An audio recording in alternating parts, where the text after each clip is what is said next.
ਅੱਜ ਦੀਆਂ ਖਬਰਾਂ ਵੱਲ ਆਈਏ ਤੇ ਜਿਸ ਤਰ੍ਹਾਂ ਵੀਕਐਂਡ ਦੇ ਦੌਰਾਨ ਆਪਾਂ ਤੁਹਾਡੇ ਨਾਲ ਡਿਸਕਸ ਕਰ ਰਹੇ ਸੀ ਵੀ ਹਰੀਕੇਨ ਟ੍ਰੋਪੀਕਲ ਸਟਾਰਮ ਹਿਲਰੀ ਉਹ ਆਲਰੇਡੀ ਸਦਰਨ ਕੈਲੀਫੋਰਨੀਆ ਚ ਪਹੁੰਚ ਗਿਆ ਤੇ ਉਸਨੇ ਕਾਫੀ ਜ਼ਿਆਦਾ ਨੁਕਸਾਨ ਨਵਾਡਾ ਤੇ ਸਦਰਨ ਕੈਲੀਫੋਰਨੀਆ ਦੇ ਵਿੱਚ ਕੀਤਾ ਹੈਗਾ ਆ। ਪਾਮ ਸਪਰਿੰਗ ਤੇ ਇਨਲੈਂਡ ਮਾਊਂਟੇਨਸ ਵਾਲਾ ਜੋ ਏਰੀਆ ਆ ਉੱਥੇ ਬਹੁਤ ਸਾਰੇ ਲੋਕਾਂ ਨੂੰ ਜੋ ਦਰਿਆ ਆ ਉਹ ਪਾਣੀ ਜਿਨ੍ਹਾਂ 'ਚ ਚੜ ਗਿਆ ਸੀ ਉੱਥੋਂ ਲੋਕਾਂ ਨੂੰ ਕੱਢਿਆ ਗਿਆ ਹੈਗਾ। ਮੈਕਸੀਕੋ ਦੇ ਜੋ ਵਾਹਾ ਵਾਲਾ ਏਰੀਆ ਆ ਪਹਿਲੀ ਉੱਥੇ ਰੇਨ ਆਈ ਆ ਤੇ ਵਾਨਾ ਦੇ ਵਿੱਚ ਬਹੁਤ ਬੁਰਾ ਹਾਲ ਆ ਜੋ ਬਾਰਡਰ ਸਿਟੀ ਹੈਗੀ ਆ। ਇਸੇ ਤਰ੍ਹਾਂ ਓਰੀਗਨ, ਆਈਡਾਹੋ, ਨਿਵਾਡਾ ਇਹਨਾਂ ਸਟੇਟਸ ਦੇ ਵਿੱਚ ਵੀ ਫਲੱਡਿੰਗ ਰਿਪੋਰਟ ਕੀਤੀ ਗਈ ਹੈਗੀ ਆ। ਸਦਰਨ ਕੈਲੀਫੋਰਨੀਆ ਇਸ ਟਾਈਮ ਰਾਈਟ ਨਾਓ ਜਿਸ ਟਾਈਮ ਤੁਹਾਡੇ ਨਾਲ ਗੱਲਬਾਤ ਕਰ ਰਹੇ ਆ ਫਾਈਟ ਕਰ ਰਹੇ ਆ, ਬਹੁਤ ਸਾਰੀਆਂ ਰੋਡਸ ਉੱਥੇ ਫਲੱਡ ਹੋਈਆਂ ਆ, ਮਡ ਸਲਾਈਡ ਆ, ਟਰੀ ਡਿਗੇ ਹੋਏ ਆ। ਇੱਕ ਲਾਸ ਐਂਜਲਸ ਤੋਂ ਐਸੋਸੀਏਟਡ ਪ੍ਰੈਸ ਦੇ ਮੁਤਾਬਕ ਬੀਬੀ ਜਿਸ ਦਾ ਨਾਮ ਮੌਰਾ ਥੋੜਾ ਕਰਕੇ ਦੱਸਿਆ ਗਿਆ ਕਹਿੰਦੇ ਵੀ ਉਹਨਾਂ ਦਾ ਇੱਕ 3 ਸਟੋਰੀ ਹੋਮ ਸੀ ਉਹਦੇ ਉੱਤੇ ਟਰੀ ਡਿੱਗ ਪਿਆ ਜਿਹਦੇ ਨਾਲ 2 ਕਾਰਾਂ ਘਰ ਦੀਆਂ ਉਹਨਾਂ ਦੀਆਂ ਕ੍ਰਸ਼ ਹੋ ਗਈਆਂ। ਲੱਕਲੀ ਘਰ ਜੋ ਆ ਉਹਨਾਂ ਦਾ ਬਚ ਗਿਆ ਹੈਗਾ। ਤੇ ਦੂਸਰੇ ਪਾਸੇ ਮੌਈ ਜਿਹੜਾ ਹਵਾਈ ਵਾਲਾ ਆ ਉਹ ਤੁਹਾਨੂੰ ਪਤਾ ਹੀ ਆ ਵੀ ਉੱਥੇ ਵੀ ਸਿਚੁਏਸ਼ਨ ਹਜੇ ਮਾੜੀ ਆ ਕਿਉਂਕਿ 100 ਤੋਂ ਵੱਧ ਲੋਕ ਮਾਰੇ ਜਾ ਚੁੱਕੇ ਆ। ਪੂਰੇ ਦਾ ਪੂਰਾ ਹਿਸਟੋਰਿਕ ਟਾਊਨ ਜੋ ਆ ਲਹਿਨਾ ਉਹ ਸੜ ਕੇ ਸਵਾਹ ਹੋ ਚੁੱਕਾ ਹੈਗਾ ਆ। ਤੇ ਸਦਰਨ ਕੈਲੀਫੋਰਨੀਆ ਨੇ ਇੱਕ ਹੋਰ ਸਰਪ੍ਰਾਈਜ਼ ਸੰਡੇ ਆਫਟਰਨੂਨ ਉੱਥੇ ਹੋਇਆ ਸਦਰਨ ਕੈਲੀਫੋਰਨੀਆ ਦੇ ਵਿੱਚ ਜਦੋਂ 5.1 ਮੈਗਨੀਚਿਊਡ ਦਾ ਭੂਚਾਲ ਆ ਉਹ ਜਾਏ ਵਾਲਾ ਜੋ ਏਰੀਆ ਆ 80 ਮਾਈਲ ਤੇ 130 kilometre north west of downtown Los Angeles ਉੱਥੇ ਭੂਚਾਲ ਆ ਗਿਆ ਯੂਐਸ ਜਿਓਲੋਜੀਕਲ ਸਰਵੇ ਦੇ ਮੁਤਾਬਕ। ਕੋਈ ਇਦਾਂ ਦੀ ਖਬਰ ਤਾਂ ਨਹੀਂ ਆਈ ਵੈਂਚਰਾ ਕਾਉਂਟੀ ਸ਼ੈਰਿਫ ਆਫਿਸ ਵੱਲੋਂ ਕਿ ਕਿਸੇ ਦੇ ਸੱਟ ਚੋਟ ਲੱਗੀ ਹੋਵੇ ਪਰ ਭੂਚਾਲ ਜ਼ਰੂਰ 5.1 ਮੈਗਨੀਚਿਊਡ ਦਾ ਆਇਆ ਹੈਗਾ ਆ। ਪਹਿਲਾ ਟ੍ਰੋਪੀਕਲ ਸਟਾਰਮ ਸਦਰਨ ਕੈਲੀਫੋਰਨੀਆ ਨੂੰ 84 ਸਾਲਾਂ ਬਾਅਦ ਇਸਨੇ ਹਿੱਟ ਕੀਤਾ ਆ। ਤੇ ਕਹਿੰਦੇ ਲਗਭਗ ਅੱਧੇ ਸਾਲ ਚ ਜਿੰਨਾ ਮੀਂਹ ਪੈਣਾ ਸੀ ਉਹ ਥੋੜੇ ਸਮੇਂ ਦੇ ਵਿੱਚ ਜਿਹੜਾ ਆ ਇਸ ਏਰੀਏ ਦੇ ਵਿੱਚ ਇਸ ਤੂਫਾਨ ਕਰਕੇ ਮੀਂਹ ਪੈ ਗਿਆ। 3 ਇੰਚ ਜੋ ਕਿ 8 ਸੈਂਟੀਮੀਟਰ ਦੇ ਕਰੀਬ ਬਣਦਾ ਆ ਆਲਰੇਡੀ ਮੀਂਹ ਉੱਥੇ ਪੈ ਚੁੱਕਾ ਹੈ। ਜੀ ਕਾਫੀ ਜ਼ਿਆਦਾ ਇਸ ਟਾਈਮ ਸਥਿਤੀ ਇਸ ਹਿਸਾਬ ਦੇ ਨਾਲ ਬਣੀ ਪਈ ਆ।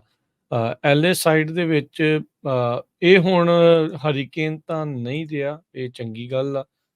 ਪਰ tropical storm post tropical storm ਜਿਹੜਾ ਆ ਉਹਦੇ ਕਰਕੇ ਕਈ ਥਾਵਾਂ ਦੇ ਉੱਤੇ ਮਡ ਸਲਾਈਡਸ ਲੈਂਡ ਸਲਾਈਡਸ ਵੀ ਦੇਖੇ ਗਏ ਆ। ਰੋਡਸ ਵਗੈਰਾ ਵੀ ਜਿਹੜੀਆਂ ਕਈ ਥਾਵਾਂ ਤੇ ਟੁੱਟੀਆਂ ਨੇ। ਕਾਫੀ ਜ਼ਿਆਦਾ ਭਾਰੀ ਮੀਂਹ ਪਏ ਆ, ਉਸ ਦਾ ਅਸਰ ਅਸੀਂ ਫਰੈਜ਼ਨੋ ਕਾਉਂਟੀ ਦੇ ਵਿੱਚ ਵੀ ਦੇਖਿਆ। ਕੱਲ ਜਿਹੜਾ ਮੀਂਹ ਇੱਧਰ ਵੀ ਕਾਫੀ ਟਾਈਮ ਪੈਂਦਾ ਜਿਹੜਾ ਹੋ ਰਿਹਾ ਆ।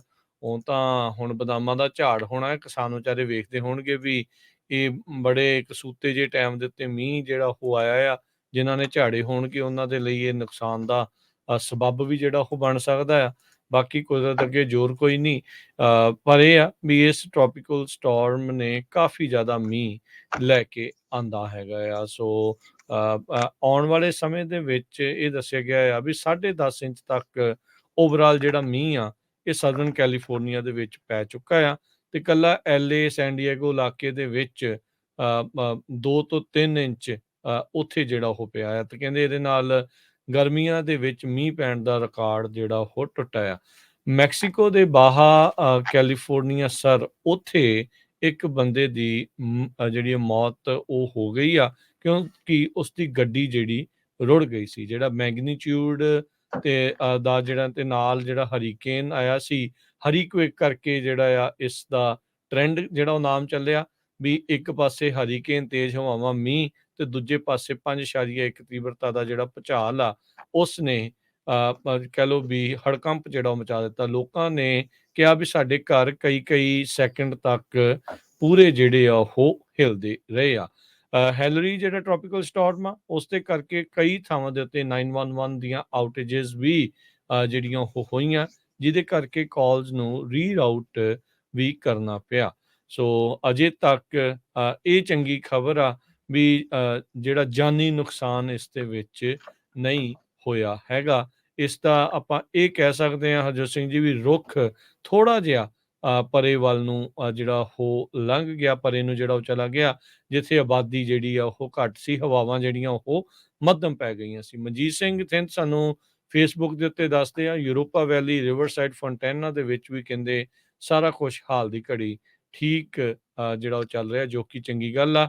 ਇੰਨੇ ਮੀਂਹ ਪੈਣ ਤੋਂ ਬਾਅਦ ਦੇ ਵਿੱਚ ਅਰਬਨ ਫਲੱਡਿੰਗ ਹੋਣੀ ਸੁਭਾਵਕ ਸੀ, ਜੋ ਕਿ ਉੱਥੇ ਦੇਖੀ ਗਈ। ਬਹੁਤ ਸਾਰੇ ਜਿਹੜੇ ਛੋਟੇ ਏਅਰਪੋਰਟਸ ਆ, ਉਹਨਾਂ ਤੋਂ ਜਿਹੜੀਆਂ ਫਲਾਈਟਸ ਆ, ਉਹਨਾਂ ਨੂੰ ਕੈਂਸਲ ਕਰਨਾ ਪਿਆ। ਓਨਟਾਰੀਓ ਇੰਟਰਨੈਸ਼ਨਲ ਏਅਰਪੋਰਟ, ਇਹ ਓਨਟਾਰੀਓ ਇਲਾਕਾ ਜਿਹੜਾ ਆ ਆਪਣੇ ਇੱਥੇ ਐਲਏ ਸਾਈਡ ਵੀ ਹੈਗਾ ਆ, ਉੱਥੇ ਵੀ ਇੱਕ ਛੋਟਾ ਏਅਰਪੋਰਟ ਆ।